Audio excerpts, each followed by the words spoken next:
从这里有一条小道上山，然后这个边上还有一个小水沟的水流。哎，这个老人家在这里洗衣服。你还在洗衣服啊？怎么样？这里可以上去噻？上去哪里上？上观音山是不是在这里啊？啊。哦，上去耍哈。这上观音山是啥？好远啊！有好远啊？这个远怕走1个小时，后面。走1个小时？有人在个上面住不了还？只有个老人在石头。这条小路是一直可以走到上面的是吧？啊。哦，好的好的。啊，走到上去。麻烦你我上去看哈。哦，没有没有。嗯。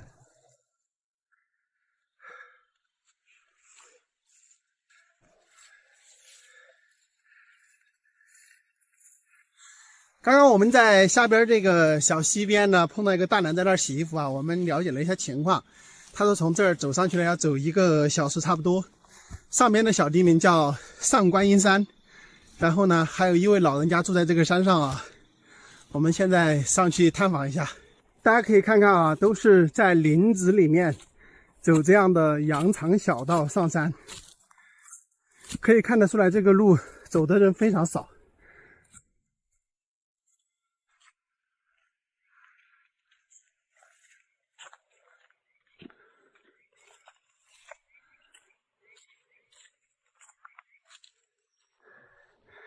终于到这里了，我就问你们害不害怕？大老远的就听到狗叫声，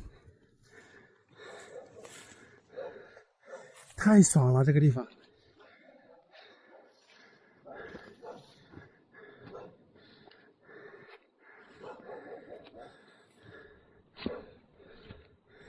真的是一个世外桃源，看到没有？大山之中就这一户住在这里。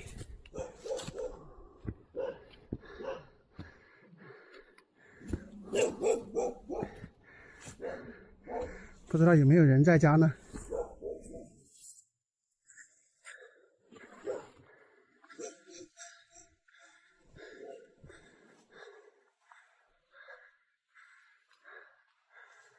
哇！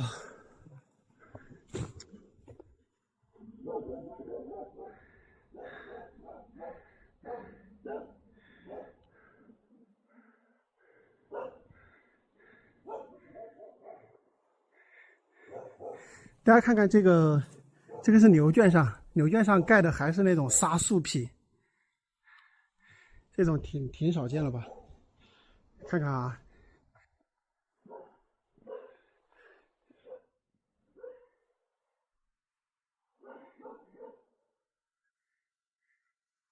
这主人家在哪里去了？主人家，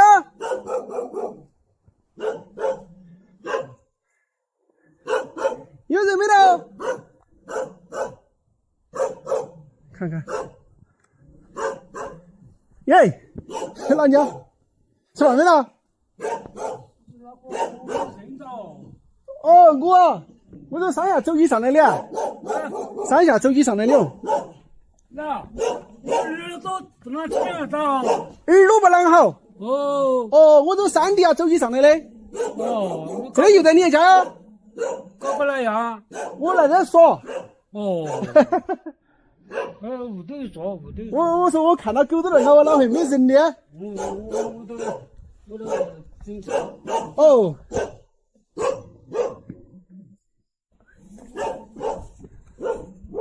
哦，在整菜哈。哦，整菜。坐这里。要得。走上来都走好久哦。哦，你是哪点喽？正义的。正义的。跳耍。哦，这了这个游玩家。哎，游玩。我说狗嘎是有个人了，我又没进屋。我在外面站一下，我没看到有人呢，我以为你出来去了，那还在睡瞌睡那些。他那个我说娃儿些他们来打羊汤。打羊汤？哦。就是你一个人住在那里啊？哦，我家一家人住这些个，我家住。就是你一家人？现在就是你一个人？哦。小的些都在外面哈？我小的就在街上。哦。全部到街上去了。我看你都还喂的有牛啊，些是不？没有喂牛，我喂了我自己是，是我马牛。哦，喂的有马。我喂的是。啊，好累驮东西这些哈。驮些东西啊，一起驮肥料啊，驮这些。哦，你再给他们煮起饭，等他们来吃。你说啥子？你看他们哦。这上面还要得空气好。空气都好，就是路不通，路通噻，这些闹的，他们有好多都得，啥热火他们都要吃下午。天晴的时候就有人上来哈。空气好。就你一个人啊？我一个人啊，我还底下来爬起上来的。你说搞车来的？开车停在底下的。停在马路上的。然后就在走起上来耍。你还看到龙啊多彩。我下去车都过去看了，都把些拿去烧了。你这样看菜道不丑哦。烧饱。烧你不是哈。在这里啥都是我家的。你家山林啊？我不烧哦。我山林可能还有我7多亩。你一家都有1000多亩？土地啊？土地有100多200亩。土地有200亩，山林有1000多亩，不得了。这住在山里面也是有好处哈，山林多。现在最后这10几年都不行了，以前都还行。以前我光是我就在屋头卖叔叔。现在是不是不准卖了？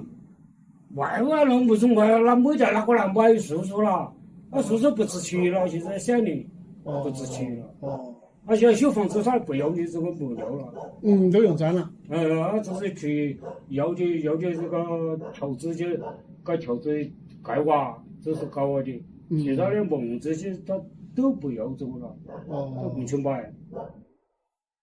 和大叔聊了一会儿天，因为他的儿子儿媳要上山嘛，他忙着做饭。当然了，我也顺理成章的在这儿等着蹭饭吃。不得不说，以前住在深山确实是挺辛苦的。但是听大叔一说，他们家有1000多亩的山林啊，200多亩的土地，瞬间觉得以前的辛苦是值得的呀。现在这么大的森林面积，算是大地主了，每年卖木材都要卖不少钱。你能想象一下，如果有条公路上山的话，怎么说也是身价上千万吧。我在房屋四处转了一转，没有一会儿呢，大叔的儿子儿媳就回来了。我也跟他们一起到山上看他们采杨桃。我在想啊，这么好的资源留在山上或许比外面更好，但是呢，这只是理想化的一个想法。孩子要上学，工作呢也都在城里，或许有这样的念头也都不可能去尝试了。就像有些农村出来的朋友开玩笑说，以前努力的拼搏就是想进城过更好的生活，刚一进城没多久呢，你们又说农村才是好地方。有时候想想啊，还真是这样。采了杨桃回来，和他们一家子呢一起吃了顿饭，家长里短的聊了老半天。当然聊的都是一些地方的风俗人情人情世故这些事儿。然后呢，告别了大叔。大叔的儿子儿媳呢也要下山回城了。要的。等我们都离开后，大叔又是一个人留在大山上。短暂的热闹之后呢，山上又恢复了往日的平静。住在城里的人呢，可能很难想象一个人住在深山老林，但对于大叔来说，早已习惯这样的生活。而且这样的人家呢，在我们农村到处都是啊。如果你在这样的地方待，你能待得住多久呢？哇，真的找到了这一棵松树，竟然在悬崖绝壁上长出这么粗的一棵松树，真是不可思议。我们看它神似黄山迎客松，但是在某种气质上啊，可能有过之而无不及。朋友们，大家好，今天呢，阿泰是来到了贵阳花溪的云顶高坡啊，这个地方非常漂亮啊，海拔呢有1500多米啊，很凉爽。那么今天呢是来贵阳办点事儿了，起了个大早，5点多钟呢就起来了。本来是打算到云顶高坡来看日出，没有想到啊，在高速路上就把日出给看了，你说气人不？当然了，除了看日出之外呢，这个地方很是漂亮哈，有我们这个生活在云端的云顶苗寨，你们看一下，这是我上次拍的，漂亮吧？那么这个地方呢，偶尔还有斗牛比赛，我给你们看一看我上次拍摄的这个视频。本来呢，上次拍这个视频是要发布的，结果呢，他们拉了一些牛到这个地方呢，整了2、3个小时呢，还是没有斗，所以呢就没有发视频。看一下这个当时的这个场景，这个云顶高坡呢，大家可以在这里露营啊，可以有机会看到他们斗牛，还有呢，可以看到这一大片的紫色花海，非常的漂亮哈。这些都不是我要的重点。我今天来云顶高坡呢，一是想看日出，二呢是想去寻找一棵生长在悬崖绝壁上的松树。这一段毛路那是相当的难走啊，我找了好久才找到。要把那个云顶苗寨走完，然后左侧有一条这个烂路，上山就对了，然后跟着过来，大概是开个2、3公里的样子。看一下，现在这个车是停在这边的，云顶苗寨呢是在那边啊。这个烂路过来呢，就到这个位置。这边有很多的风车，他们有些拍那个日出就在那个位置。这就是对面的山，这哪里看得到啊？这哪里看得到迎客松啊？根本就看不到啊。先打个电话问一下具体的位置。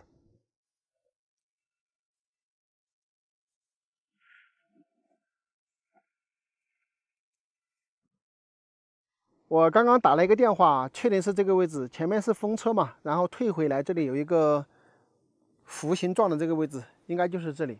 然后说是对面有一个火烧过的山，在那个地方啊，那地方有一个火烧过的山，然后崖壁上大概就是这边这一片山了。我们看一下崖壁的话，这里也看得不是很清楚，这里有个小崖壁，这边也有一个崖壁。我估计应该是在这里的地形比较像一点。哎，你说在这里这么远，你人眼根本看不到啊，只有无人机可以看到。我们先飞无人机过去看看吧。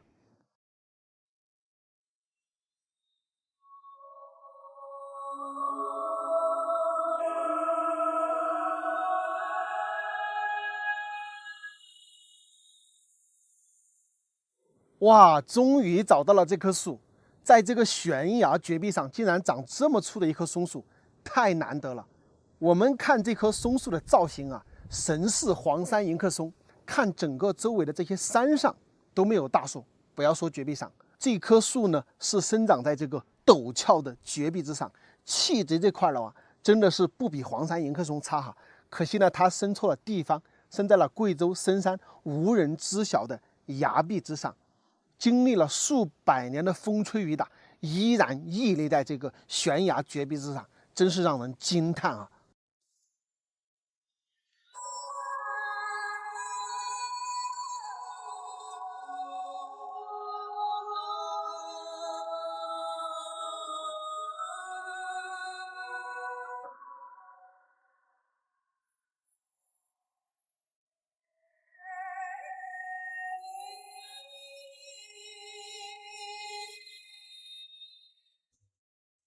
那么问题来了，朋友们，你们觉得我们贵州悬崖绝壁上这棵无人知晓的迎客松和黄山的比如何呢？对了，最后跟大家说一声哈，这棵树呢在悬崖绝壁之上，如果没有无人机，肉眼是看不到的哈。所以说大家不是为了带无人机来拍视频的，就是想来一睹它的尊容的，就不要来了，因为来了你也看不到哈，不要来白跑一趟啊。在重庆城口一座大山的山腰上啊，我们发现还有一户人家居住在这里。我们可以看到这户人家后山呢是一条很长的山脉，然后住的这个位置呢是一个支脉下来，正好在山腰的位置呢有一片特别平坦空旷的土地，房子呢就建在这里。整个房屋的周边的土地呢还有耕种啊，所以呢肯定还有人留守在这个上边居住。今天呢咱们就上去探访一下。朋友们大家好，现在呢我在重庆乌溪到城口的这个路中段，走到这儿呢风景很漂亮啊，给大家看一看。咱们今天呢继续进山里面去搞探访啊。我感觉他们这边搞得挺人性化的哈，这里还搞了一个公共厕所，我把车停在这里呢，给大家看一下这里的风景。前面这儿呢有一个点，说是2扇门，它这个2扇门呢说的就是这个上边这个刀片山，非常的漂亮，大家看一下，很美啊，真的很漂亮。如果从空中的镜头来看的话，它真的就是薄如刀片的这种感觉。那么这边呢是一条河流，如果说大家自驾游呢，我还是建议大家走这条线的哈，这条线挺漂亮。这条公路呢，它就是顺着这条河走的，所以整个景是非常好看的。我觉得在冬季的时候啊，我们可以多往这些峡谷的地带走一走。首先呢，第一个是不太冷，第二个呢，这个低矮一点的地方呢，它这个绿植会更丰富一些。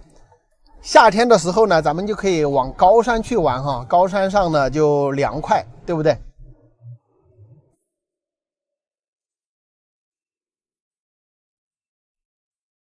现在呢，我在一座大山的山脚下，我们的车子是从那个峡谷沟开进来，这个地方呢就没有公路了。然后这里呢要笔直着爬山，在我前方的这个山的山腰上呢，还有一户人家在那里居住。大家看这个路啊，本来就没什么人走，然后冬天呢这个树叶枯黄，掉下来呢，整个小道上呢铺的全部是树叶。这样大家应该能看得出来啊，这个坡其实是非常的陡，他们这个小道呢都是来回的折弯，就像那种72拐的公路那种形状。因为你直走呢就是太陡，很难爬，特别是要背东西的时候呢就更加的麻烦。所以这个直线距离，比如说从下边公路的地方直线距离到他们家呢可能就是1-2公里，但是通过这些弯道呢，得拉伸了之后，差不多就有3-4公里的路，所以呢，步行上来又是上坡，可能得走个把小时吧，差不多40-50分钟，个把小时。大家以前老是吐槽我到山里也不带点东西，你们说这个路咋带？我自己要背个包，又要这个拍摄，所以真的是没法带。这个在冬天呀，山上的这些树叶都差不多掉光了，树木呢也看去光秃秃的，感觉有一些沧桑感哈。如果说是夏天和冬天做比较的话，大家更喜欢哪一种天气呢？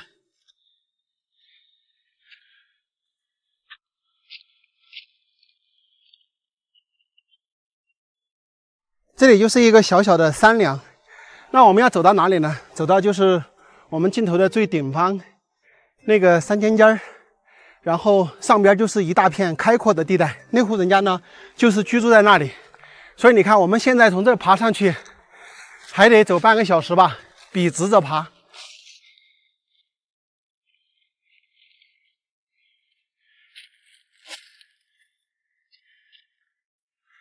要歇一下，今天主要是天气又热。谁曾想到冬天也能让人大汗淋漓，是吧？他们这户人家搬到这里来的时候呢，很有可能啊，就是因为这里有大面积的这个土地可以耕种，在这个半山的位置呢，相对来说没有上边和下边这么陡峭。但我发现这个土地啊，很有可能不是特别的出料啊。这地里面有很多的这个石头、石渣子，包括这个土层呢，应该也不是特别厚。种植的这片土地的周围呢，他们都有用这个栅栏拦了一下，这很有可能呢是在搞养殖，又或者说在山里嘛，有可能有各种野兽什么的，预防野兽来侵袭庄稼。大家看他们种地呢，也是纯手工挖的。你看这边就挖过了，那边没挖。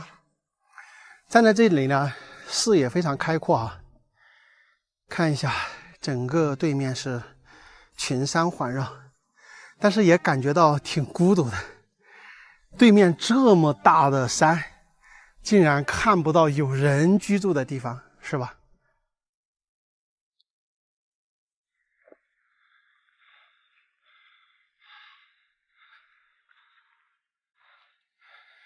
奶奶，吃饭没到？哪个？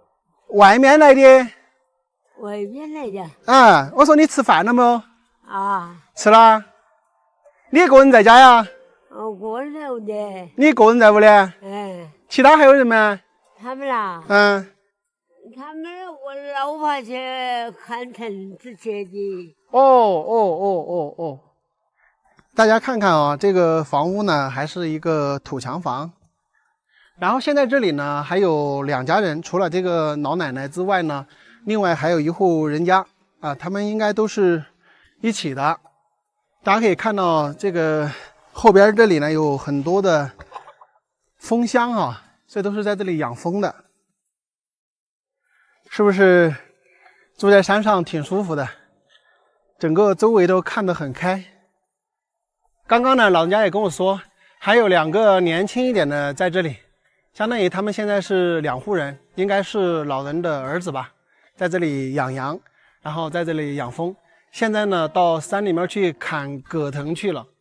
我估计不到这个下午4、5点，可能也不回来，因为进山干活，我是农村的，我就比较清楚，一出去干活的话，就基本上要干到天快黑了，然后才会回来，所以我也不能在这里等啊。但是这里大概的情况呢，我可以跟大家稍微的介绍一下。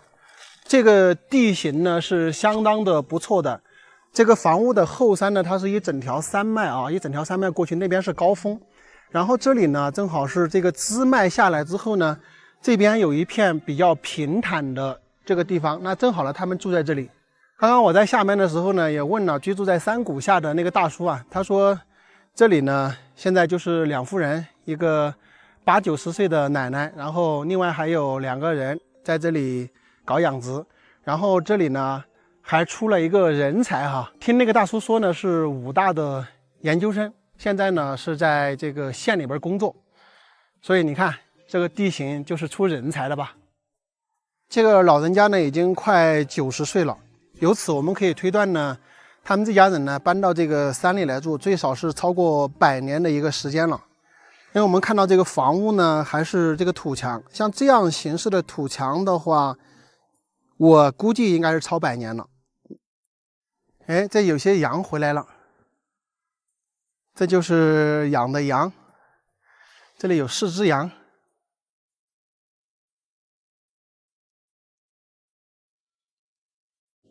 我走了。走的。哎，走到。你就是回他们了？不回了，走了，我懒得等。懒得等呐？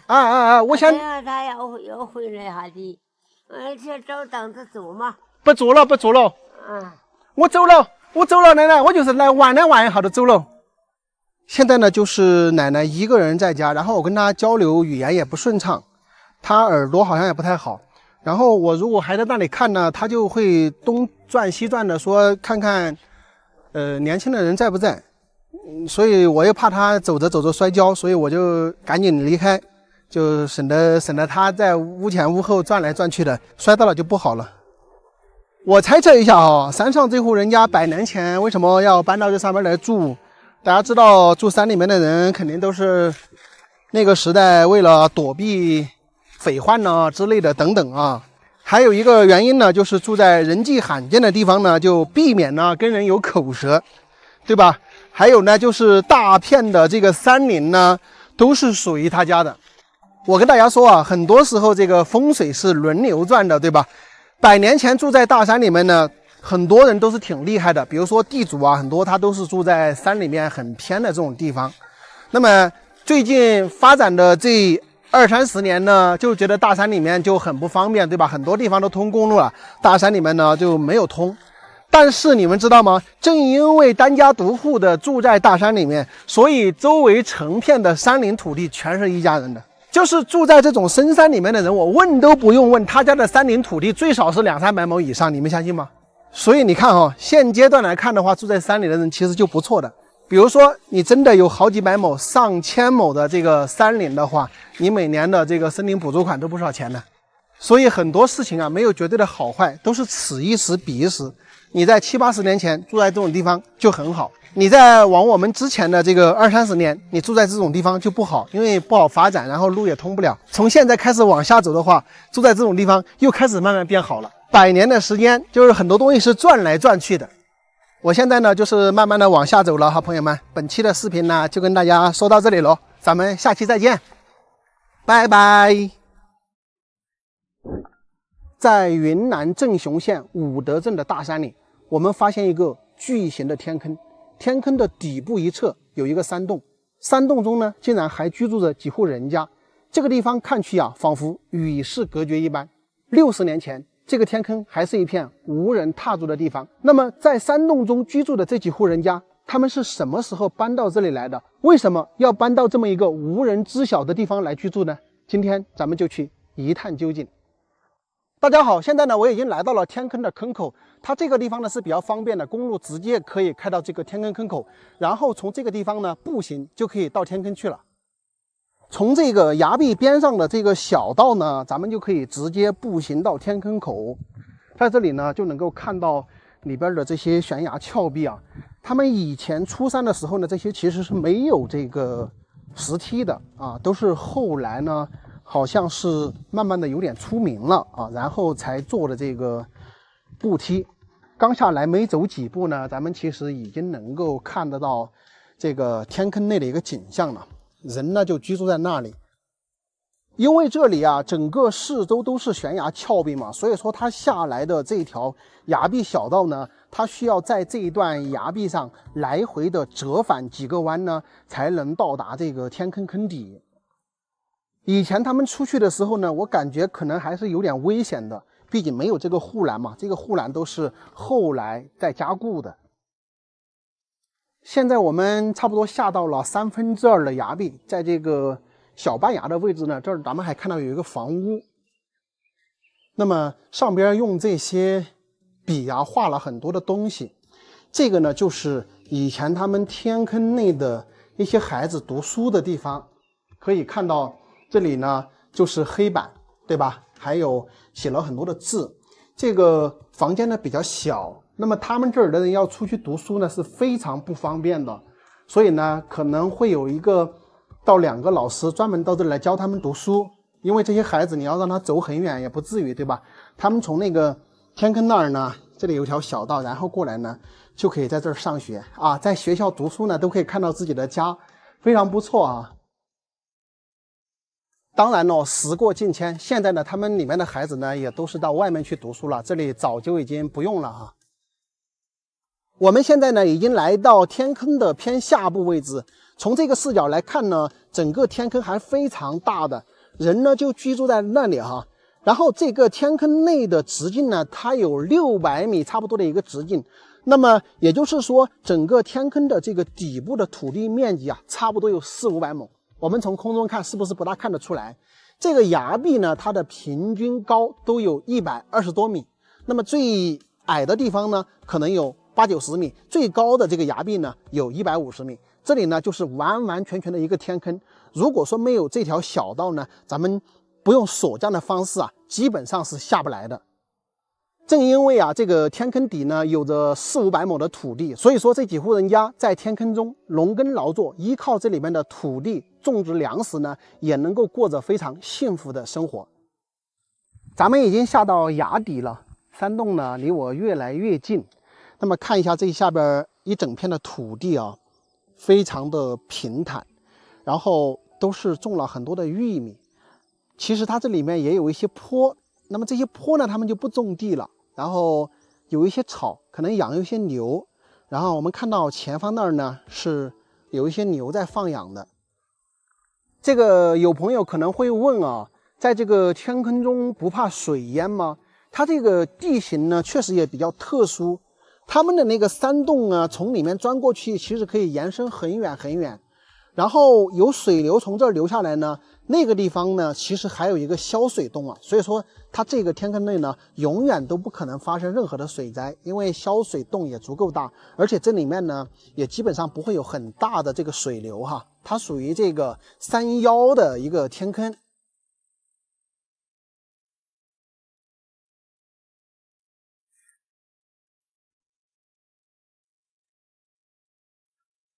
到它这个房屋的边上来看一下，我们看到这些地方呢，有挺多的这个土墙的，一个小隔间一个小隔间的。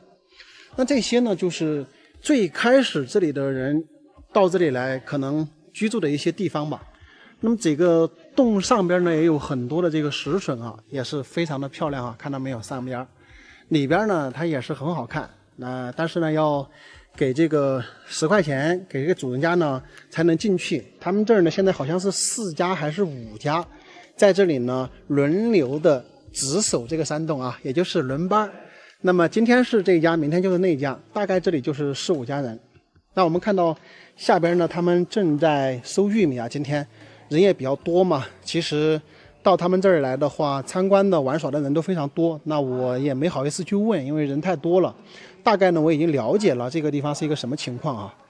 因为这个地方居住的这几户人家呀，他们搬到这里面来居住呢，其实是有一些特殊情况的，咱们其实是不太好去问这些东西哈。这个墙的这个造型啊，还建得比较的特别，一格一格的垒过去的。那么你看那儿看到没有，还有一个孔，这个孔的话是否是以前留的哨孔啊什么的，这咱现在也不清楚了。我不知道大家有没有看这里哈，它其实是有几层的这个防御墙的。那么这家这里呢，有一个挺高的这个墙，从这里砌过，看到没有？从这个地方隔断，然后这个房屋的前方那儿也是有一个隔离墙的。它可能是几十年前是吧，为了防御一些什么东西啊，所以说才砌了这个墙。那后来呢，这个咱们都安全了是吧？不像以前的这种野蛮时代，那么这些墙呢就拆掉了哈，所以整个这个洞穴呢也裸露出来了。这几户人家他们为什么要搬到这里来呢？咱们也没好意思问，为什么呢？大约在60、70年前呀，这个天坑呢，它其实是无人踏足的一个地方。那个时候啊，云南这边因为流行一种传染病，叫做麻风病，它的传染速度非常快啊，而且那个时候呢，好像是没有办法去治疗，就像我们前2年的疫情一样，它需要进行隔离，那没办法就要找地方隔离，所以说呢，得了麻风病的人呢，就用绳索把这些人呢锁降到这个天坑内来进行隔离。那么具体当时有多少人在这个地方隔离呢？咱们也并不清楚。但是凭我的估计呢，可能最少是上百人吧。因为我看到除了这里居住的几户人家呢，边上有一些崖壁的地方啊，也还有那个时候的这个石墙房。得了麻风病的人呢，其实是没有办法治好的，而周边的人呢也非常的害怕，哪怕你是亲兄弟啊什么的，咱们也都是离远远的，对吧？因为这个一传染了，大家就玩完了嘛。就像我们前2年的疫情一样，其实有很多人他也撑不过这个传染病。那么剩下来的一些人呢，他们可能已经在这里面待习惯了，最终这个传染病过去了之后呢，他们可能就选择留居在这个山洞中，所以他们这里呢是好几型人家。当然哈，其实也有例外，比如说我们刚到天坑口遇到的这个老人家呢，他是住在这个天坑里面现在年龄最大的。他跟我的交流啊，就是他可能在那个年代是被冤枉的。什么意思呢？就是他本来是没有得麻风病，结果呢把他当成麻风病人呢放到这里边来了。但是现在呢，他也不太愿意去讲这些事情，而且呢，他不喜欢别人拿镜头对着他拍啊。所以说呢，大家如果真的要到这儿来玩呢，你还是要问一下人家啊，不要一来就拿个镜头对着人家，那不好。包括我跟你们讲的，刚刚我到那儿之后，看到他们人多，又在干活，又在那儿搞玉米，对吧？机器也比较吵，那我就算了，因为这种地方呢，来的人确实多哈，你其实也要顾及人家的感受。直到现在呢，他们几户人家呢依然在这里过着农耕田园的生活哈。有可能不久的将来呢，这个地方会开发成旅游景区也说不定啊。总之呢，人们还是比较喜欢这种山区惬意的原生态的生活，不是吗？天坑内这几户人家他们的来龙去脉呢就是这样。好了，朋友们，本期的视频呢就跟大家说到这里，咱们下期再见，拜拜。朋友们，现在我在重庆酉阳的大山里啊。今天我们要到这个崖壁上去探访几户几乎与世隔绝的人家。为什么这么说呢？因为来这里很不方便，需要从铜仁沿河县的码头坐船1个小时到我下方这里，然后呢再步行上去啊。这个地方呢基本上是一个无人踏足的净土，我也是来了2、3次都没有找准位置，没有上去。今天不会错了，现在咱们要赶紧上去探访一下就下来，因为我只有1个小时多的时间，要不然的话我就要在这里过夜。大家看一下啊，这个地方风景非常漂亮，这个下面就是乌江，上面都是很高的崖壁，很漂亮。我的这边也是崖壁，我们现在等于说要从这里垂直着爬坡，爬到这个崖壁上面。哇，赶紧走啊！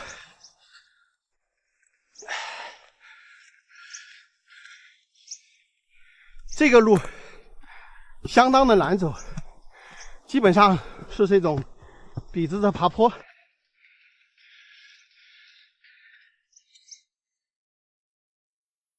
我们之前来从无人机的视角呢，发现上面还有4户人家啊。看看这个路啊，这正儿八经的是茶马古道。我小看这个地方了，我以为是20分钟可以走上来，结果还是不止。你看，从这走到深谷去，还要从那个崖壁角走到那个地方，然后再攀爬上去。因为我之前飞无人机就看到过这一条路线了，哇，好累啊！而且我还得加快脚步，因为我的时间有限呢，朋友们。这种赶时间的步行啊，真是挺坑的。又是爬坡，走一会儿就把我累得不行。哎呀，这个地方大家说环境漂不漂亮？这一路上来都是这样的竹林，真是太美了，有那种绿野仙踪的那种感觉啊。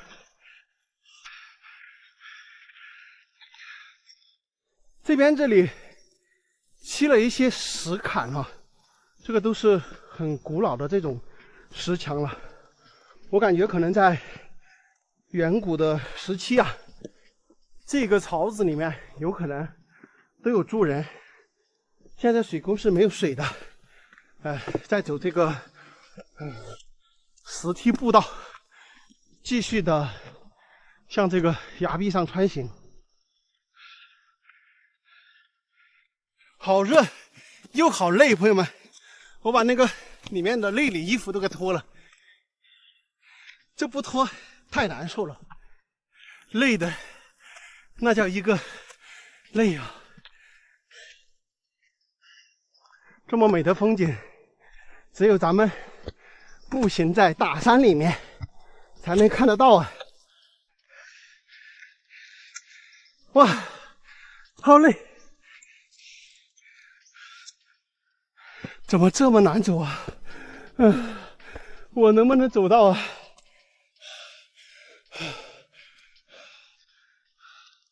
关键是我担心我下来的时候，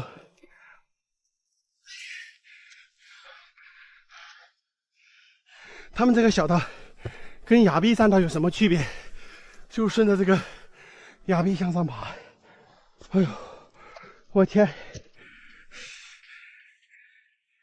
我从下面爬上来的，兄弟们，我真的不行了，爬不动了。不跟你们开玩笑的，我现在满身都是汗水。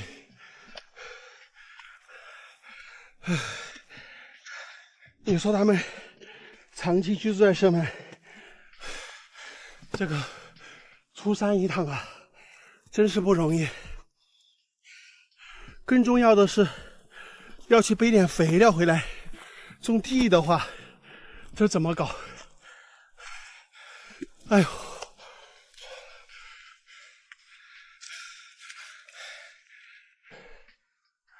到了平一点的地方了，是不是要到了？这边到处都是竹子啊，朋友们，风景真的非常漂亮。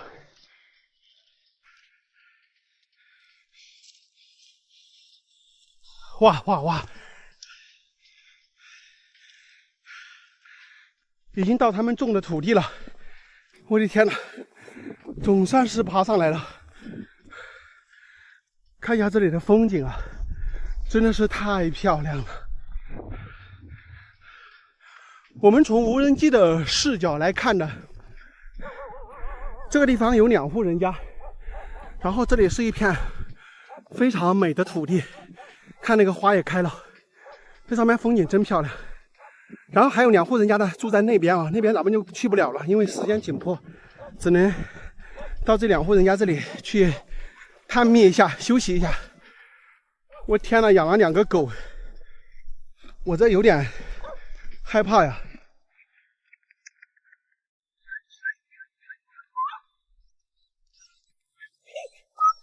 搬高吧。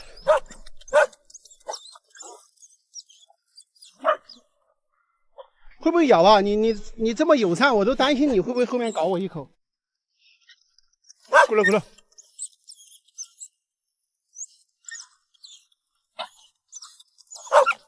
哎，我怕你。你看这个小黑狗这么友善，那个家伙呢又凶的，我都害怕它。嘿，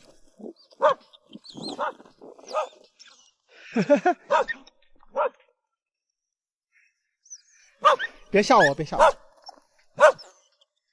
看一下他们这里啊，这环境真的很漂亮啊，但怎么感觉好像没有人在家呀？不会吧？不会这么不凑巧吧？人呢？我们看一下这里，是吧？这里是2户人家都有人在家的，那边还养了好多的鸡。你们看，这边是牛栏猪圈，它这个猪圈上面还用这个沙树皮来盖的，特别古朴。那边是茅草，啊，这2家都有人居住，那边也有养鸡，这边也有2只狗，也有养鸡。然后整个这个房屋周边的这个土地啊，打理得非常的干净哦。趁还有一点点时间，我们赶紧往那边2户去看一下，能不能碰到人。这家我们没有看到有人在家啊。我看一下时间，现在是10点50，我12点钟就必须到河边赶船。相当于我这个上面还有半个小时的时间可以了解一下，所以我要加快脚步。你们看这里的风景好漂亮嘛，这个天呀多么的蓝。这个是梅花吗？花也开了，很漂亮。这儿简直就是一方净土。你看，尤其在这个位置可以看到我们奔流不息的乌江。大家看他们这里，就是不管是身后还是这个屋前还是左右，都是被悬崖峭壁所包裹着的。你们看这个路啊，从下方上来的路反而是走的人很少，他们这个4户人家相互串门的这个路啊，反而是走的比较频繁。你看看，希望这边有人在家吧。那没人在家的话就好尴尬呀。吃饭没到，老娘吃饭没到？我说你吃饭了没得？我这也知道不了。我说你，我说你吃饭了没得？我吃了。吃了哈。你吃了不了？我啊，我这不是手机上来耍呀。你老是来。我来玩了。听不到个。来耍呀。来说呀。哦，那你们吃饭了？吃了。哦。你好大年纪了80了。你80岁了？啊。你们这个上边有几家人啊？这几家人啊？啊。这在有3家，我后面有一家。4家。你贵姓啊？我贵姓徐啊。姓徐。这个老人家他耳朵不是很好啊，我跟他有点不太好聊。我们注意看一下他们，我们就是看一下他们这里这个环境非常好，他们把这个地搞得很干净。你们看看，这个路上，这个小路上草都全部搞掉的。然后上面这里还有一家房子，这里呢是住的一个30、10岁的人。我真的没有时间去了，我要马上下去赶船，只能仓促一点。你看这2个老人家住在这里哈，他们把这个房屋打扫的好干净啊，大家看一下，非常非常的干净。还养了一个小狗，我们找这个老人家聊2句。啊？就住这上面啊。就住这上面。认不得哈。你们在这里住了好多年了？从小有的在。这个老人家他耳朵不是很好哈。他不大听你。他说的你们小孩都在沿河买的房子哈。你们这点的话是只能下河去坐船哈。坐船哟，赶后天噻走不去了，难得走。就是走路了走不出去嘞。只能下河去。你咋走？后天要走几个钟头？要走4个钟头。等于从这个山上走过去要走4个钟头。那现在肯定不走了噻。前天去赶一天长，这脚路痛啊。是啊，那现在等于说就要走路在河沟去坐船哈。还挺难走的，走哪儿都哈。那你们是不容易出去哦。拿个证儿出来噻，那说。不用，我站哈要走，我要下去赶船。你们吃饭了？我吃了，我要下去赶船。那吃饭我不转。不起，我要下去赶船，我要赶船走。赶哪了嘛？我要走沿河。走沿河？啊。你要底下上来的？我说你拿船扣了。对，你看到船扣的啊？我听到起扣了，我说生气了，是那个赶船去了。我说我们咋骂着人呀？赶紧上坡了，我说噻。我把它煮得起啊？不煮，你们是祖祖辈辈都在这里哈？在这住了好多年了，种的。从小就在打我噻。这个是掉下，他是姓徐啊，我姓田。姓田。总共现在只有4家人。现在这赶紧搬呀了嘛，赶紧搬到源河去了。都搬到源河去了哈。全部搬到源河。假如你种地要肥料，如果是走底下背上来呀？走下面背上来。背起来恼火。小女先回来哇，就把我们背来啊。小孩先回来，然后。你们啷个不去跟他们一起住啊？难去了。不去啊，刚不惯噻。不习惯。不习惯，我咋惯住去？光是煮点菜呀，俺要乱买呀去。以前有好些钱没哇。还是这上面住的好哈。主要是因为山路老兵不惯噻。嘛大人啷个上去解药不方便上去嘎。就是山里面解药不方便哈。就是好点不方便，不管是财水哪样都方便。水也是有的哈。有用不完哦。之前的祖先是哪个时候搬到这儿来的？你们晓得吧？不晓得。都不晓得。反正住的时间比较长了。进来煮点切条。我不饿。我开水。水我也自己带的有。我主要是我跟你讲嘛哈。我主要是我12点钟我要下去赶船。我在这里就不能耽误很长时间。所以就在这里跟你们聊会儿天都行嘞。你意思但你这点心情好哦。心情好。是了，但这点心情好。因为我晓得你们这上面有几家人。所以说我就专门上来耍。我这里还带点东西，我拿给你们。哪样东西啊？酒。绿饭。你管我去吃贵。我带起来了嘞。这个是我们贵州的酒。我是贵州的。贵州的。我是。那要不啊，你让我去吃，我带起来你，我因为带其他东西我不好带，我要带2瓶酒嘛。你放心吧，有人来嘛，你还可以喝啊，个人，是不是？老给你这个心情有起，我是做点企业家。不，又没得啷启发。我就耍哈儿就行了。假如说我以后有时间要上来这住一晚上，那我就好方便啊。哦，我们哪走路带人家。我看你们2个老人家好干净哦。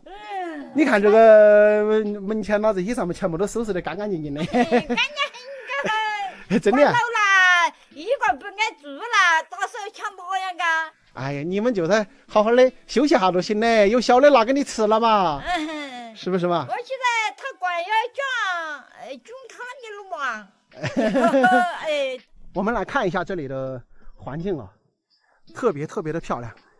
就是这个老人家跟我说，他这些地方以前都是房子啊，都是地基，当然后来这个走掉了啊。你看那边还拆有一些这个木板，那堆了一堆在那里。然后这里是一户人家，然后这里呢是他们2个老人家住啊。这边呢现在是2户人家，我刚刚过来那个地方呢也是2户人家。哎，老人家我走了。你这个是啷嘛？我不要！你二百看拽到，追！不要！我不喝饮料，我喝水，你们留就喝就行了。我走了。意思不，我下会儿再来耍。走了。我不喝饮料，我要喝水。那我走了，老娘我赶紧走了。谢谢你。客气。我下次要来在你们这住一晚上。假如下次有机会来的话。要的。那我走了，老娘。慢走好，拜拜。好了，朋友们，现在呢，我要到江边去赶船了。今天的视频呢，就跟大家拍到这里，咱们下期再见，拜拜。哎呦。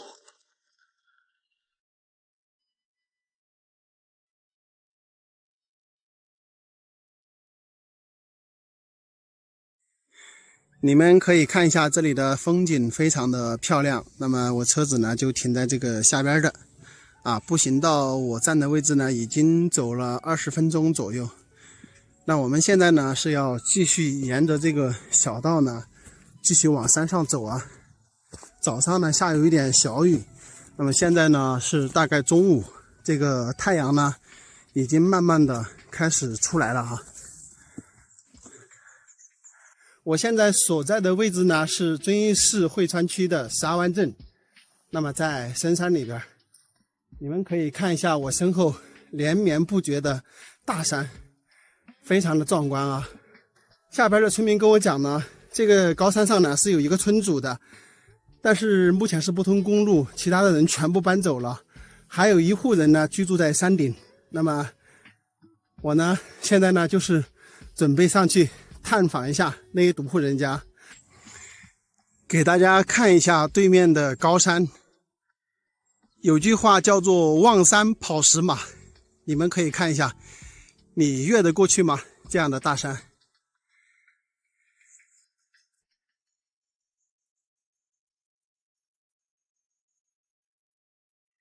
从这边的山脚下步行上来的，那么目前已经走了40多分钟了。然后我们在这里呢看到有一些木房子啊，好像只有1家人在吧。那么其他的房子呢都是荒废的，这明显看得出来。那个院坝呢都是杂草丛生的，对吧？但是我们呢还要继续跟着这条小道呢一直往前走。我们要去的目的地呢是这一个山顶啊。我估计呢还得走1个小时啊。今天相对来说走得比较慢哈，并没有太多的汗水流出来，不敢走快啊，走快了这个汗流浃背的，一到山顶之后呢，整个衣服湿了就比较凉，容易感冒啊。这里电线杆是往山上拉的，这边有人养牛吧，所以这个路非常的烂。哎呀，我们可以看到整个山上全部是荒山。那么现在呢，我是需要走这里走到这个峡谷底部去，然后那里有一条小道，看到没有？然后一直在绕着这个山上，然后再走到这边这个山顶去。所以说还有非常长的路要走啊。刚从这个峡谷底往上爬，哎呀，现在汗水出来了。哎呀，我这里什么也看不到，看到吧？现在就像一个锅底一样的啊，在这个峡谷底部，整个四周全是大山包住的。看一下，这下边还有一个废弃的房子，以前这个峡谷里边应该有好几家人住，但是现在看不到房子了。天哪，应该快到了吧？已经走了1个半小时了，我已经翻越了2座山过来了。啊，今天这个步行相当的长啊！哎呀，哇，这里有好多羊，应该就是上面这一独户人家养殖的。盯着我看干嘛？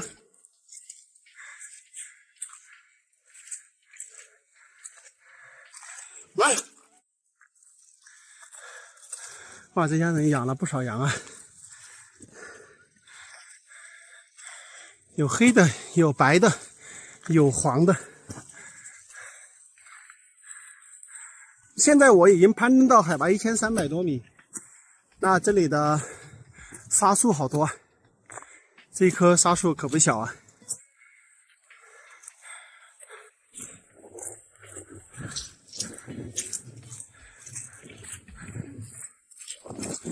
看到没有？我们已经看到房子了。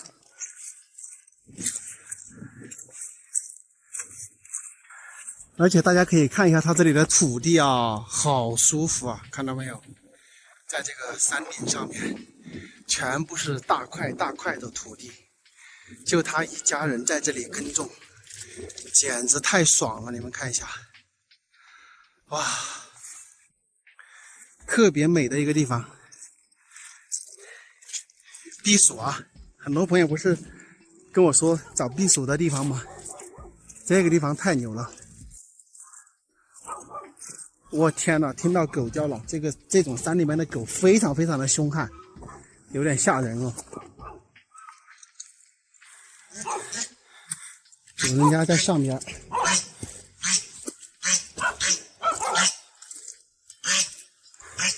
还喂了鹅。本高人把这狗，好人了，看到，本高吧，嘿，看你好人的很，走走走。哎呦，从你们这里好难走哦！你们在我点脸？我啊，我整一脸。就你们2个人那么短？啊，花溪在外面哈。你们搞的有羊子是吧？有些羊子你们养的哦，我昨那个看到的。好吧，这有几十个哈？40几个哈。你们一家人来这里？啊。好吧，都很难吃，可以烫哦。没有。都容易下去哈。那你喂这些饲料啷个办呢？用猫头上的呀？喂的有毛哈。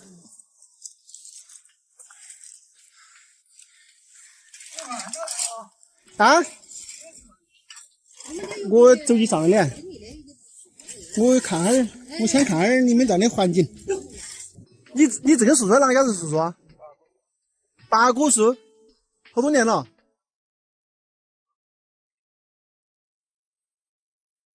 好吧，也1000年都有了。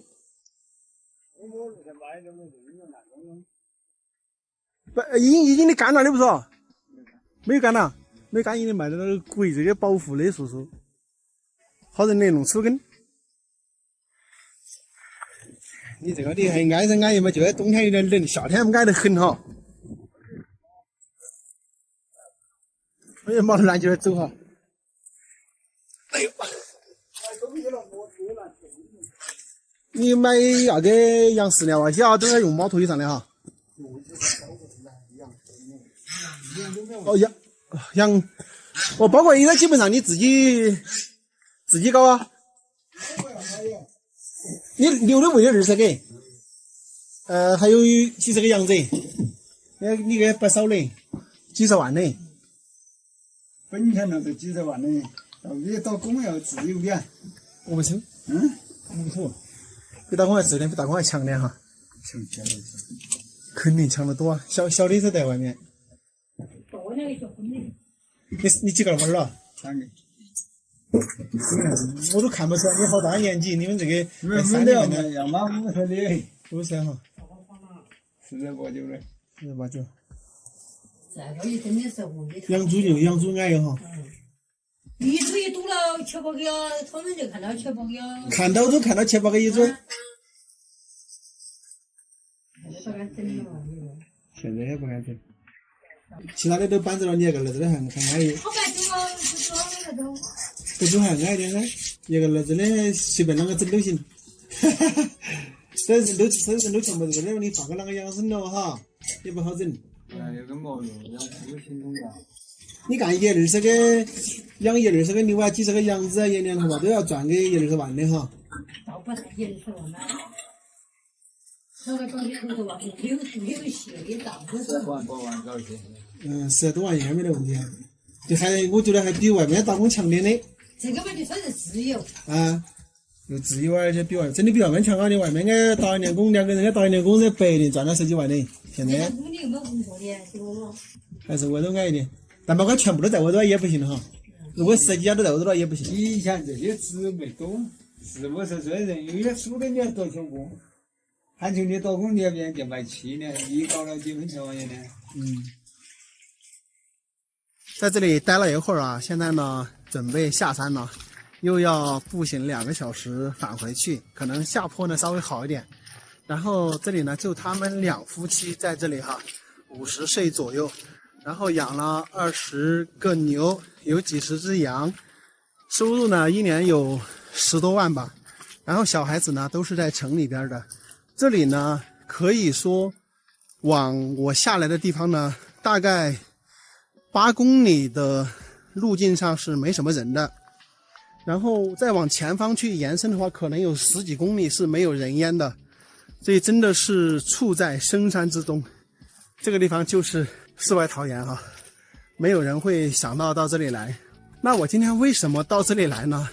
因为有一个粉丝朋友啊，他跟我说他想要找一个30公里内没有人烟的地方来养跑山猪，也就是可能要养几万头吧。所以呢，我就想来想去呢，可能只有仙人山这一带呢才可能有这么多的地方，所以呢就跑过来这里看一下。第一个呢帮他看一下，第二个呢我也锻炼一下身体，是吧？好了，现在呢就要慢慢的下山了，2个小时的路程。好，今天视频就到这里哈，朋友们，下期再见，拜拜。大家好，我是阿泰。我在这个大山里面呢，发现这个后面有一个废弃的房子，不知道是人住的呢，还是搞养殖留下来的。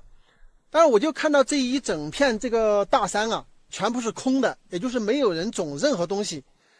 然后这个山上面的草也非常好，整个面积有好几百亩啊，没有人哦，没有任何一家人居住。这里有个房子也是废弃的。我先去看一下这个房子里面是一个什么情况，然后我再跟大家接着说哈。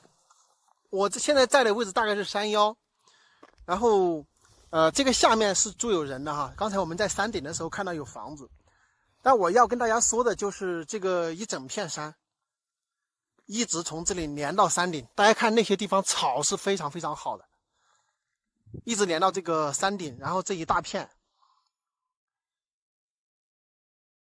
全部都是这个草非常好，就是这种茅草啊，还有那个马耳草啊等等，都是那种牛啊羊啊特别喜欢吃的啊。这里是有一个这个废弃的房子，我们先进去看一下，到底是一个什么房子啊？这个房子是住人的，你们知道吧？住人的，看到没有？这个地还是用水泥搞的，以前。那边是一个牛圈，我还以为这里是搞养殖的还是怎么回事，搞了半天这个是住人的，以前是。我们看一下这个地址是什么地方，看看到没有？新土村上寨组，那个门牌号上写的是新土村上寨组。我还没有想到这个是住房呢，我还以为是以前拿来烘什么东西的。然后这里全部一整片山全是空的。我现在因为没有看到人嘛，所以我到下面去了解一下。然后我要跟大家说的是，这个地方的公路是刚刚通1个月不到啊，刚刚通1个月这个公路。然后这一片呢就非常适合搞养殖，但是不知道有没有水源啊。这里这户人家呢也早就不在这里住了，看样子起码是搬走最少10年了哈。那个是土墙房子。然后我先到最下面组里面去了解一下这个地方有没有水源。如果是有水源的话，这里是非常适合搞养殖的，因为它不存在说污染水源之类的。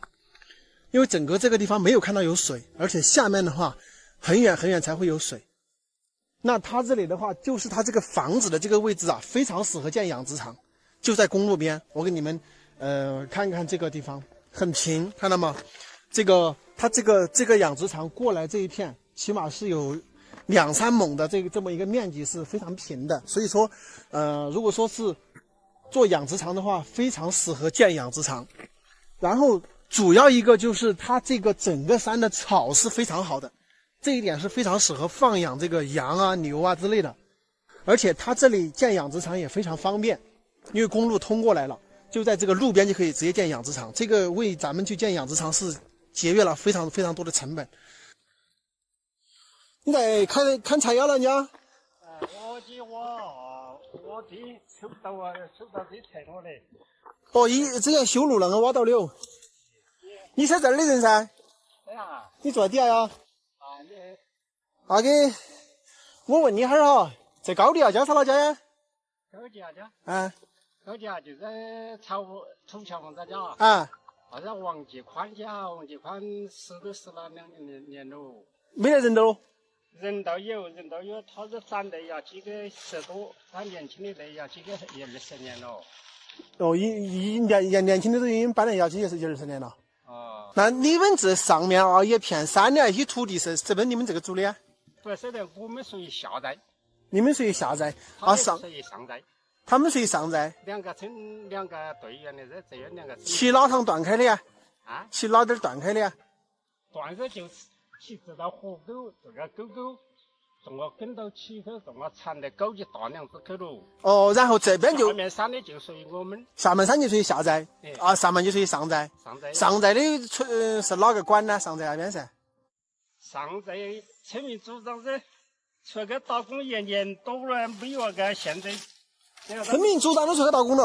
哦，村民组长搬迁了嘛，他在扶贫搬迁对乐山去了。上寨了嘛，就是等于通上寨没人的哦。上寨现在没人在做的，一个人都没得。是啊噻。但我那个房子都没看到啊，他应该有些房子噻。房子在个草头头，你所以设计的房子也还有，你要进去看下不是嘛？啊。哦，长这些包全部都搬走了的。4家人。那边还有我意思噻。就坎上我都还有噻。哦，就坎上最上面的还有。他在那过来这6分土嘛，外面个碗头一些土嘛。啊。上面的房子在哪了啊？上面的哦，高地。跟大树刷的。大树刷的有几户？好像有好几户了，当然是。哎，房子里全部都烂了嘞。房子有像跟这个差不多。这个房子也不行了，没法住人了。大的土地这里要强行搬了啊！是啊。那么拆吧，它都没用的了，这个房子留级没用的了。大家可以看一下，它这个公路是从这个山体里面过的。然后刚才我们说的就是土墙房，就是那个绿皮那里，看到没有？然后其这边那个树林那个沟直下，啊，这一边就属于这个上寨组，这边大概是有500-600亩的这个土地面积啊。然后呢，人呢就是居住在这里，和他们整个组的人住在这里一点，这里有一点。但是我想跟大家说的是，1户人都没有了。现在这个整个组呢叫上寨组，地址呢是遵义市播州区乐山镇新土村的上寨组。这里呢整个组的人都不在这里居住了，就包括这个村组长都已经在外面打工去了，没有在这里居住了，也就是所有的土地全部没有耕种。然后现在是这些土里面全部长出来很好的那种草，所以我想跟大家说的是非常适合养殖。刚才我跟这个老人家聊了之后，他也跟我翻了这个村组长的这个联系方式，但是没打通。那个老人家属于下面一个组叫下寨组，这里叫上寨组啊。然后他跟我问了一下呢，没打通。我跟他说了，我过2天再过来。我觉得这个地方是一个绝佳的养殖的地方，包括他们下面那个组也都是非常好的养殖地方。因为整个路也是1个月前刚刚打通，非常的方便了现在哈。然后这个水源的话，就是边上这个水沟里面拉过来，因为他们上面几户人是有水吃的啊，是有一股水，长期有一股水的。那么只要你稍微做一下蓄水池的话，水源也是足够用的。大家觉得这里怎么样呢？非常不错啊，我个人感觉是非常非常好的，特别是搞点养殖是最好的了。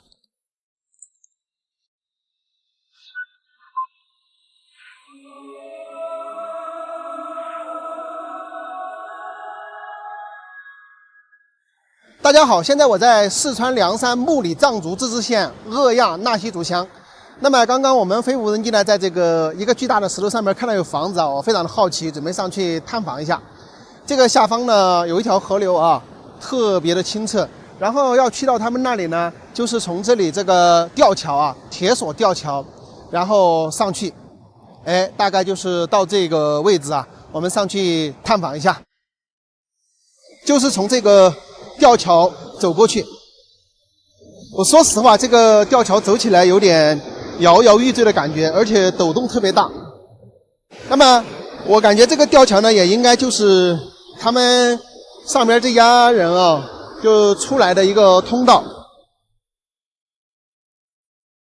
我们从这里可以看到啊，那个房子呢就建在中间这个石柱子的顶端。然后我们从无人机的角度来看呢，就是他们有可能人是居住在上边，然后下边这里呢是养羊的一个养殖场地。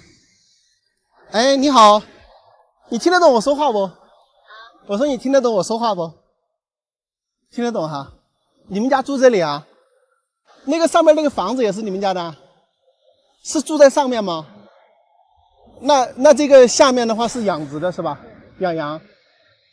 那住在那个上面的话危险不？不危险。你们家现在有几个人在家呀？4个人。都是你的什么人呀？我爸我妈妈。你爸你妈妈你老公4个人。2个孩子。那你老公是在外边干活吗？帮人家去了。哦。你们家养了多少羊？5、60个。贵姓啊？姓啥？金谷。姓就是金谷是吧？那你叫金谷小梅。哦，好名字呀。哎，我想走上去看一下来。哎，你要上去吗？好，那我上去看一下哈。跟这个小妹聊了几句哈。他们家呢，确实是5、6个人都住在这个上边的房子那儿。你们看这个居住的地方还是挺险的哈，整个四周呢都是这个悬崖峭壁石头。他们那个房子呢就从这里上去啊，这些小羊好可爱啊。然后我们看看这边就是关羊的一个地方。你看这边中间一个岔口。哎，阿姨。你吃饭没有啊？吃饭了哈。哦，我到这里来玩一下的。你整这个是什么麻绳啊？麻线。麻线哈，拿来做什么呀？要打起衣服，我们要自己的。这个拿来做衣服？我妈妈眼睛不好。眼睛不好啊？你们也是纳西族哈？我们是普米族。你是普米族？你们是住在这个上面啊？是。在上面住了多少年了？30多年不了。30多年了。那我上去看一下哈。好，我走上去看一下。好。可以看到啊，就是建在崖壁上的一座石头城堡。这个房子，大家来看看，你们敢不敢居住在这样的地方？这边就是临崖。那他们一家6口人呢，都是住在这个上边的。当然，小的2个小孩呢是住在了学校啊读书。这个就是正面，看到吧？那么我们站在他这个房子这里呢，就可以看得开啊，几边都看得开，然后视野比较好。这里是他们的蓄水池，这个水管呢是从后山拉过来的。站到这个后边来看一下，来大家看看这个感觉，是吧？特别陡峭吧？这个后边就是也是全是很陡的。那水管呢，就是从那边拉到这个房顶上来的，从后山那拉过来的。我还真的是第一次看到有人住在一座悬崖的崖顶上，整个四周都是悬崖峭壁啊，而且它整个房屋的周围是没有任何的防护的，出来就是悬崖峭壁。而且听这个阿姨说呀，他们在这里已经住了30-40年了，不短的时间了，就是以前就把房子选择建在了这个悬崖顶上。大家就说让你们住在这个上边，你们敢不敢住呀？我都看到你妈妈了，她在那里好像是用那个麻绳来做啥呀？做衣服啊？普米族啊？哎，他们当时为什么要把房子修在上面？下雨的时候。哦，就是下雨的时候山洪比较大，就经常滑坡，所以他就把房子建在上面。哦，这样更安全一点，其实是啊。大家听到了哈，他们为什么要住在崖顶？这个妹妹呢就把事情说清楚了。因为这个地方的地质地貌呢比较松动哈，一旦山洪爆发的时候呢，尤其是他们这一片呢，经常会有山体滑坡，所以也是被迫没办法把这个房子呢建在那个崖顶上去的，这样呢更安全一些。即使是涨大洪水的时候，这边有滑坡呢，但是他住在那个崖顶呢，也是安全的哈，也没有多大问题。所以说呀，他们也是因为这个地方的地质不稳定，被迫呢把房子建在了悬崖顶上。我们常人啊，可能觉得住在悬崖顶上不安全，但对于他们这个地方的地形地貌呢，恰恰住在悬崖顶上呢是最安全的选择。楼房的房顶长出了大树，你很难想象眼前这座空城在30年前被称作小香港，当时的繁华程度可见一斑。它就是位于贵州丹寨的汞矿场遗址，鼎盛时期这里的员工和家属高达2万人。这么繁华的地方，这么多人在这里生活和居住，为什么在30年前一夜之间就废弃了呢？大家好，现在我就在这座汞矿场的遗址这里啊，带大家进去探秘一番。这里呢就是汞矿场的遗址，这里还有一个塑像，好像头顶上是弄了一个手电筒吧。这里的环境呢是非常的漂亮哈，下方呢有一条河流，后面这里呢就是大面积的废弃的厂房，包括这边呢到处都是啊。这里呢是厂区啊，那么好像听当地的老人说，从这个地方穿过去，那边有个隧道，他们的这个矿洞呢就在这个隧道里面，包括周围这些山上呢，到处都有矿洞。整个厂区内部呢是杂草丛生啊。这个地方从这个墙体里面长出来一棵石榴，这石榴结的还蛮多的。这边这一大片房屋的地方呢，主要就是厂区啊。这个地方就是比较核心的区域，应该是发电还有重要的工程呢，就在这个地方。因为这儿呢有2个几十米的一个烟囱。那么看一下这个楼啊，有5层高，5层高。这个楼顶呢有没有看到有2棵大松树在楼顶长出来，我都不知道它是怎么长出来的，它那种子从哪儿来的呀？就在这个楼顶，你看5层楼的楼顶长出了2棵大松树。从这条路开车上去呢，经过一个矿洞，那么那个矿洞里面说是有几十个分洞，走路呢不太敢走，里面漆黑一片，我们开车往里面过一遍，大家看一下哈。然后穿过了前边这个山体，过去呢那边好像是以前的那个监狱。哇，这个要进这个矿洞就感觉阴森森的，大家来看一下，就这么一点点洞。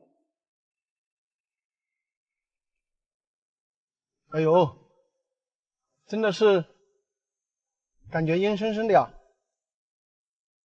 看，把这个远光打开。那么这个洞穴呢，全部是人工弄的啊，上边这些石头都是人工一点点凿的，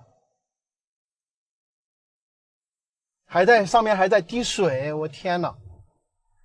本来我是不太敢往里面开的，刚刚我看到有一个车开过去了，所以我也试一下。这个山体上面一直在滴水。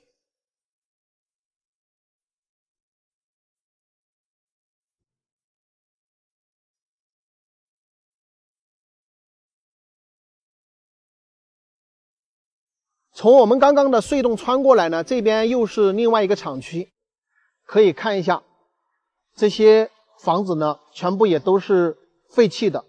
然后前方那儿那几栋高楼，大家有没有注意看到？那个地方呢，应该就是以前关犯人的地方。那么他们呢，也就在这儿干活，有的呢会分到那边去，从我们来的那个隧洞穿过去，在那边去干活。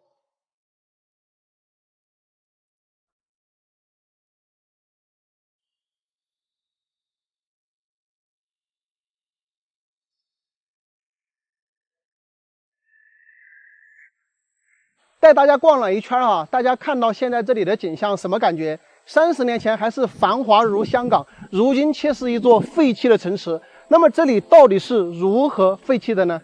原来啊，丹寨汞矿是贵州省著名的汞矿，也是中国4大汞工业基地之一。矿区内的建筑风格也是多样化哈，有现代的，有苏式的，有晚清的，有民国时期的。这里也是研究中国近代现代汞矿开采历史的重要佐证。早在汉代时期呢，这个地方就开始采朱砂，唐朝的时候呢就开始炼汞，清朝的时候这个地方就建了水银厂，鼎盛时期呢是上个世纪60、70年代啊，这个地方的人数达到1、2万人。这里山上的矿洞啊有上百个，当时的矿区面积有多大呢？180平方公里，是不是非常的不得了？这里炼出来的汞啊，远销亚洲、欧洲、美洲等国家，当时也是为我国现代化建设和国民经济建设做出了重大的贡献。进入80年代后期啊，随着这个矿资源的枯竭，开始出现亏损啊。1990年的时候呢，就转产建成了丹寨精汞矿，因生产成本过高啊，1991年呢就停产。当然呢，随着汞矿的枯竭无法开采呢，住在这里的人也全部回到了他们该去的地方。这个地方可以说是陆陆续续有几百年的开汞历史，社会影响深远啊，是新中国成立后我国汞工业发展的历史见证，也是珍贵的实物史料。实际上我们眼前所见到的这些废弃建筑呢，只占到1/3，应该山上有一些大部分的建筑呢已经是坍塌，或者说在当时那个年代有损毁一部分啊。2015年的5月份，这个地方被定为贵州省第5批省级文物保护单位。可以说这个地方啊承载了很多人的回忆。好了，朋友们，今天的视频呢就到这里，咱们下期再见，拜拜。在贵州的大山深处，我们发现有一独户人家居住在这大山之间。这个地方啊，看去土地肥沃，环境优美，整个房屋的周边土地呢，大部分都在耕种，那么就证明这个地方呢是还有人居住的。要来到这里呢比较不容易啊，我们车子只能放到山上，虽然这里呢有毛的公路通过盘山道下到峡谷底，但是这个路上呢全是石子啊，车子是不敢往下开的。大家好，现在呢我已经步行完了上边的盘山道，来到了峡谷底。看到我身后这里没有？有一道山门啊，非常的漂亮。大家注意看这个路面的草啊，这条路呢基本上没什么车跑。我们现在呢就开始从这里步行过去到那一户人家去，大概呢需要走半个小时多一点的时间哈。走，大家可以看一看啊，特别幽深幽静的一条峡谷。这个边上呢还有一条水沟，只不过呢现在这个水比较小，听不到啥声音。这个地方呢就非常的明显，看不到车开过的痕迹，地面呢全部是青草，已经长出来了。这里就是水沟里边的水，比较小啊现在。哎，我们从这个路一直走过去，大概还要走10分钟左右，差不多就到了。咱们现在已经到了这一片平坦的地带，看到电线没有？这是拉到这边的电线。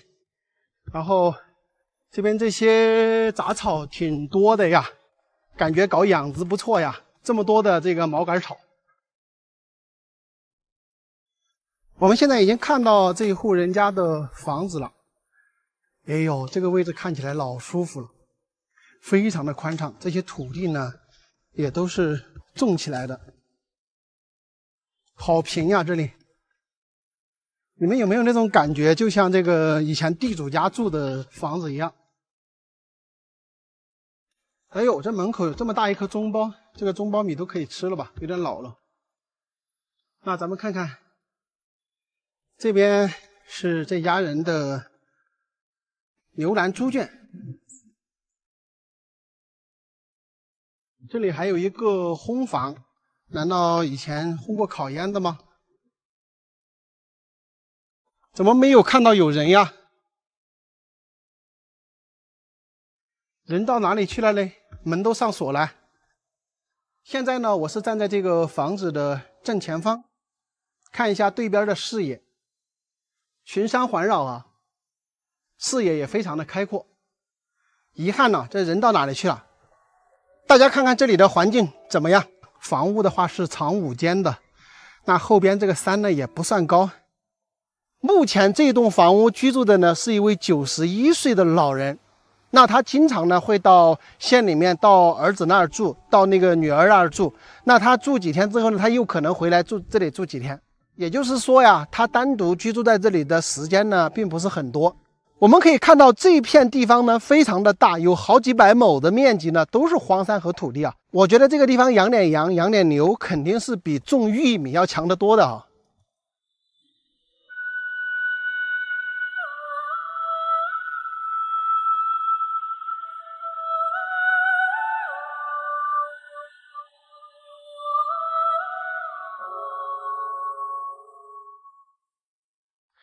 Hello， 大家好，我是阿泰啊。购买这辆长安 CS75 Plus 呢，已经有2个月了哈。我买的时候呢，就跟朋友们说过，要开2个月之后呢，会跟大家分享一下我的用车感受。现在呢，开了有4500公里，也是差不多2个月吧。那么给朋友们说一说我用这个车2个月的一个感受啊，给正想买这款车的朋友们一些参考啊。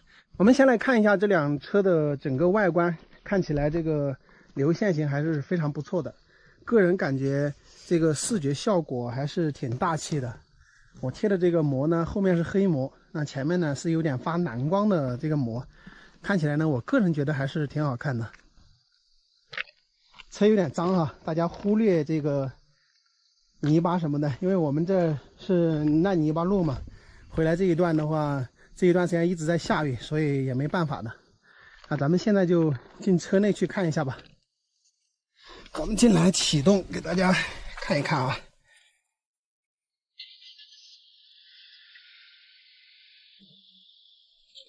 这里面是不是要换一个广角一点的？我给换一个广角再开始说哈。大家可以看看这个呢，就是启动后的一个界面。它这个驾驶模式呢分3种啊，我现在呢是一个标准模式，我切换大家看一下。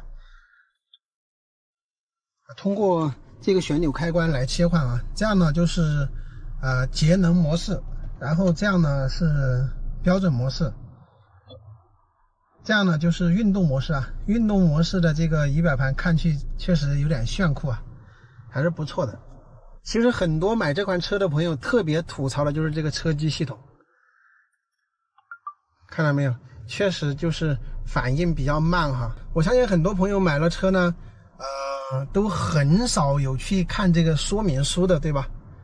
很多朋友我相信都是这个习惯哈，都不去看这个说明书。那么现在呢，这个车呢它就有一个软件你可以去看哈，叫影扩尔的这个软件它专门是跟这个车机连起来的。那么可以在这上面查看这个车的这个胎压呀等等，这些都能看到啊，你车辆是否属于正常，停在哪儿啊，都是很清楚的。那么包括我们所有的这个仪表盘上所有的东西你不太明白的呢，都可以从这个影扩尔这个软件里面去查看啊，非常的方便。平时在车上歇着呀，然后或者说没什么事拿手机来翻呐，你就可以看一下这个车上的这些所有按键呐，所有图标的一些操作的一个功能啊，非常方便。那么包括自动泊车呀，它可以在手机上完成，也可以在钥匙上完成。那么蓝牙钥匙你还可以把它分享给另外的一个人，比如说他也没有钥匙，他想开你的车是吧，你就可以分享一个蓝牙钥匙给他，他直接就可以开车了啊，非常方便啊。很多朋友问我为什么买这个车啊，其实买这个车呢主要还是自己用车的一个需求。那么大家知道我经常是在山区里面跑的，都是那种很陡峭的路，贵州的路是吧，朋友们也知道。那动力弱一点的呢确实比较费劲哈。我之前那个车是 1.5 升的自然吸气，就比如说我们拉个2-3个人，你在上坡的时候要急弯的时候的话，你是不能松油的，你一旦松油门的话，你车是上不去的，那么你必须再倒回来，在平的地方进行一档冲坡。所以这个你开车的时候是属于一个紧张的一个状态哈。那么换成这个 2.0T 之后呢，你自己会悠闲很多啊，就是会轻松很多。那么第二一个呢，肯定是空间也比较大。那么我之前也跟大家说过，我经常外出呢，偶尔会在车上睡觉是吧？那轿车肯定满足不了这个需求，像我这1.8米的个子对吧？只有这个 SUV 里面你是可以睡觉的，轿车里面是没办法睡觉的啊。所以呢，这个也是一个非常重要的一个原因。还有一个呢，就是它这个车呢有一个 L2 级的自动驾驶，那么这个会让你平时开车的时候呢会要轻松很多啊，这个是我的一个感受。还有一个就是它的空气净化系统啊，当然了，现在这个很多车上都有了。那我觉得有这个空气净化系统呢，我觉得是非常好的一个东西。为什么呢？你一旦车内空气出现什么问题呢，它会自动去给你净化呀，自动去给你切换到这个空调的一个外循环啊等等，这个非常智能。这个呢就避免了我们在长途开车的时候呢忘记开窗，导致车内空气不好的这种状况发生。可以说我是非常看重这个车内空气净化这个系统的。为什么这样讲哈？因为我在这方面吃过亏啊，因为这个室内空气闭塞导致出现头晕啊摔跤的这种情况，我已经遇到过3次，所以我对这个东西是非常恐怖的。我给大家说一下我驾车的一个感受吧。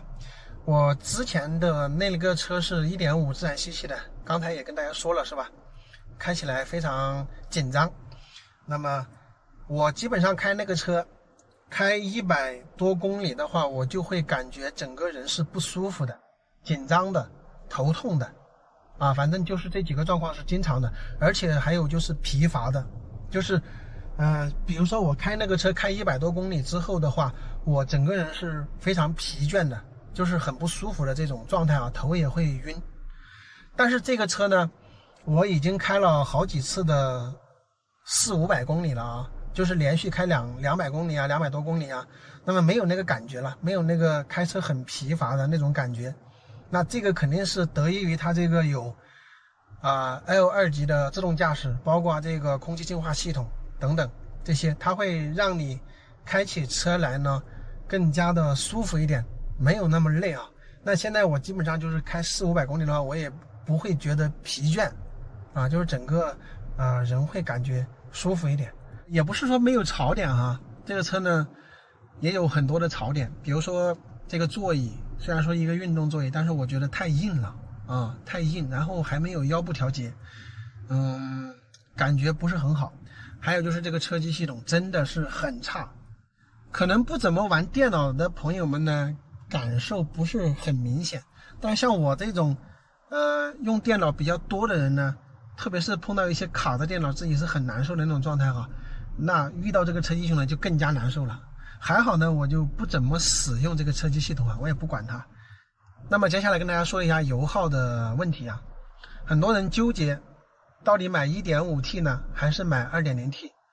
我感觉买车这个东西啊，大家真的不要去听什么车评人的。你想一下，车评人他什么车都评，他能开多少时间呢？对吧？每一款车给他就开个1天2天而已，他能开出什么玩意儿来？对吧？他就是跟你讲这个界面上所有的有的功能跟你讲一遍，所以不具备什么参考价值啊。如果大家要买车呢，我是建议你们自己去试驾拿几款车，你选定了哪几款车之后自己去试驾一下。那么当然呢，尽量去买那种销量靠前5的这种车型啊，特别冷门的呢还是不要去买啊，这是我的一个建议。那还有这个车到底是买 1.5T 还是 2.0T 呢？这个真的要看你自己的用车需求啊。如果说你城市代步啊，你就买 1.5T 的，我觉得足够了啊，你又不往山里跑是吧？如果你经常在山里跑，我觉得你就可以买 2.0T。 为什么哈？首先你在这个山里面跑的时候经常会有很多的陡坡弯道等等， 2.0T 它一定比 1.5T 的这个更轻松一点的上去，对吧？还有一个你们关心的油耗，如果真正在这个大山里面这种特别陡峭的盘山路上去开车的话， 1.5T 跟 2.0T 的油耗是差不多的，我可以明确的告诉你们是差不多的。因为我已经看了很多人买 1.5T 的话，他说这个油耗到11个12个，其实你们知道我一直都是开山路的，那么我现在的油耗也就是11个12个，对吧？所以呢从这一点上来反映呢，我个人认为哈， 1.5T 和 2.0T 呢在山区路面的油耗可能是差不多的，但是在城市里面的路况，包括在高速上呢，可能 1.5T 的还是要省油一点。总体来说呢，我觉得这个车还是非常不错的，尤其是它的这个动力总成啊，8AT 加 2.0T 的南京发动机，这个在同级里面确实是没有人可以比的，对吧？当初我买这个车呢，最重要的也是冲这一点，还有它的外观呢，包括我刚才讲的一些我自己的一些用车需求啊，综合下来呢，选的这辆车啊，总的来说呢，开到现在呢，开了2个月啊，4500公里呢，我是没有后悔的啊。那么我说的这些呢，仅仅供朋友们做一个参考，那你还是要根据你的需求去 4S 店去试驾几款车进行对比之后呢，再去选择适合自己的。